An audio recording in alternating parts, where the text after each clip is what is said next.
అన్నాడంట. శంకర నువ్వు కోరినట్టు గాని కోరిన వనాలు ఇచ్చే నా కోరిక తెచ్చబోయాను.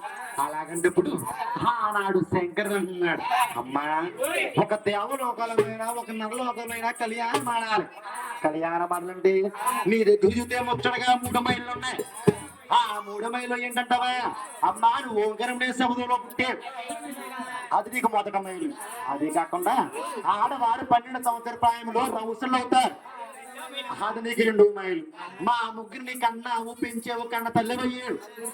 అమ్మా ఈ 3 మైలు ఒకనాడు కాకపోతే ఒకనాడే నా గంగలోకి వెళ్ళి తలారా తానం చేసింది. ఇప్పుడే గాని తిన్నగా చక్కగా తానానికి వెళితే నిన్ను వంది పొంది కళ్యాణం ఆడతాను. అలాగన్నప్పుడు ఆనాడు ఆసిత్తమ్మ తన జీవ ఆసిత్తులను కూడా గౌరీ సంగలు దారబోసి ఆదిసిత్తమ్మ నిద్దాంతలైపోయి గౌరీ సంగలు శక్తి తడిపోయి అంటే నాయన ఆ సాహస ఆనాడు ఆసిత్తమ్మ అలా తానని గోవిందా అమ్మా తానానికంటే ఇట్టే మాదిరిగా ఇల్లు వచ్చేద్దామేమో. అమ్మా ఒక దేవలోకలు గాని ఒక నరలోకలు గాని ఆడవారు తానం చేస్తే తన ఒంటి మీద ఉన్న నరవోత్తరం పక్కన పెట్టాలి.